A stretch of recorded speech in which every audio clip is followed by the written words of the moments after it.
we are now going to be making our way into the Port Mandurah canals.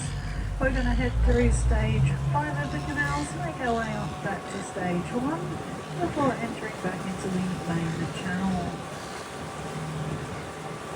This lot of canals were the second to be developed here in Mandurah's main waterways. The first stage did open back in 1990, and it took them about 2 years to develop each stage from then on. Prior to the 1990s, this whole area was a level dairy and cattle farm. The farmland that was here was all worked and owned by one of Mandurah's first settling families, the Suttons. The area just off the old coast road up ahead, as well as 3 heritage listed homestead buildings. We won't go down and have a look at those buildings. They are doing a bit of work on the land at the moment, so there's scaffolding, fencing and a couple of piles of dirt scattered around the area.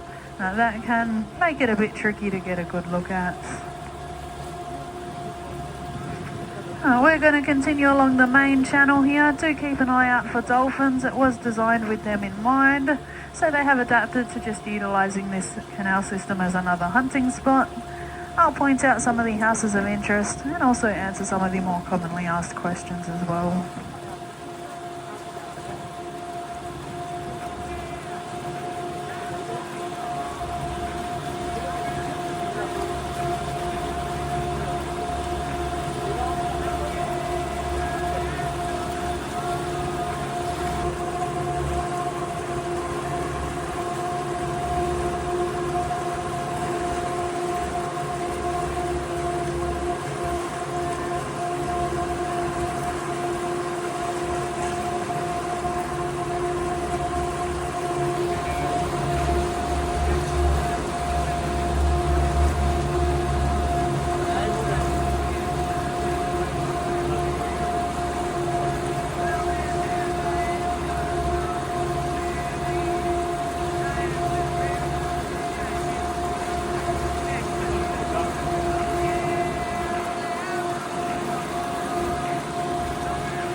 You may notice it is extremely quiet through this area at the moment, both in the houses and in the water.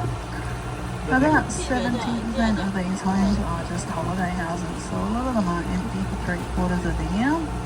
Traffic in the area picks up massively through December and early January, especially as the homeowners do start putting their Christmas lights up. And so much so that it's become a competition between the homeowners, with awards going out at the end of the season for the best decorations. And the Mandurah Rotary also puts out a floating wishing well for boats to toss coin donations into as they do cruise past.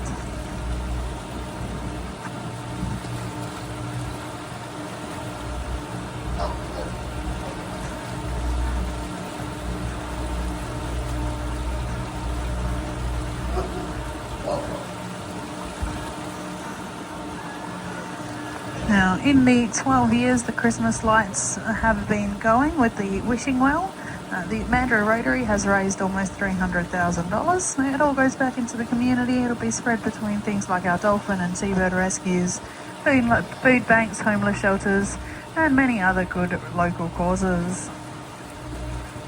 Bookings for the Christmas lights cruises did open back in March, and they do fill up really quickly, so you are better off getting in as early as possible. We also do actually have one of our favourite backyards without Christmas lights. Cruising past on our right here, you might spot a number of wild animal statues scattered around. Can be a bit of fun to see how many different animals you can spot. Don't forget to look in amongst the trees. I do promise the only living wildlife on the property are 2 dogs, probably seeking shelter inside at the moment.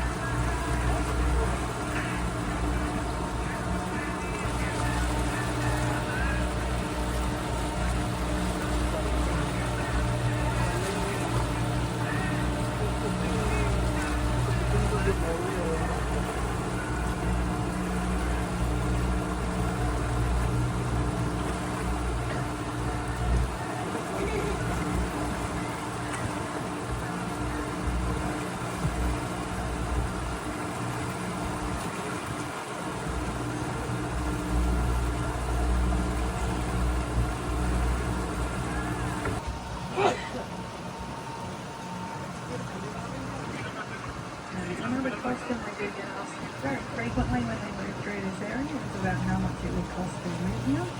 You are looking at starting from scratch. Land on its own starts at $900,000 and go up to about $2.5 million, depending on the size and location of the block. There is also a rule in place stating you have to build a house of equal value, if not greater than what you paid for the land itself. This do average between $2 and $2.5 million. This house on our right corner, with the jetties on either side and the water feature in the centre, did go for about $5.4 million, about 5 years ago now. At time of sale, it was the most expensive house through the canals. A couple of places that went up for between $8 and $9 million, and most of those were also corner blocks.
We have now made our way from stage 2 and towards stage 1 of the canals. These were some of the first houses ever built within this canal system, and we do actually still have one of the houses built standing up ahead as well. one of the first residents of these canals was Rolly Tasker. Tasker was a very well-known sailor and sailor maker. Was one of the first, or he was actually the first Australian to win the silver medal in the 1956 Melbourne Olympics for sailing. He did love sailing so much that he actually designed his house to look like the bow of a ship. You can see the one on the front right, the very round house with the white walls. It's got a bit of a funny shape for that exact reason. He also did get to name this section of the canals and did call it Sister Ports. That house unfortunately is not in the Tasker family anymore, as Rawley did pass away, and the new homeowners have painted it white. It used to be a light pink, often referred to as the Barbie house.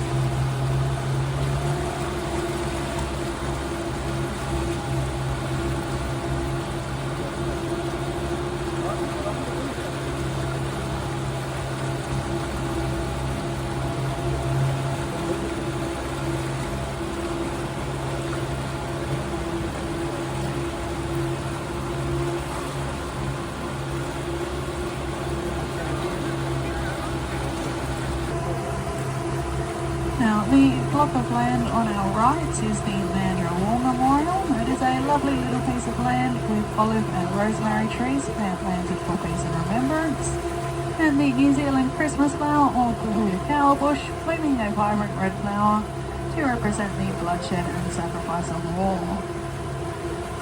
These white columns rising up out of the waterway are built based on the poem At the Going Down of the Sun. They follow along with the soldier's journey on the battlefields of Gallipoli and have actually got the verses of the poem on the columns themselves as well. The memorial is built on an east to west axis so that as the sun rises on Anzac morning, that lines up perfectly with the central pillars to create a guiding light for the fallen soldiers to follow home. Quite a stunning sight to see, especially on such a significant morning. And again, a beautiful little piece of land as well.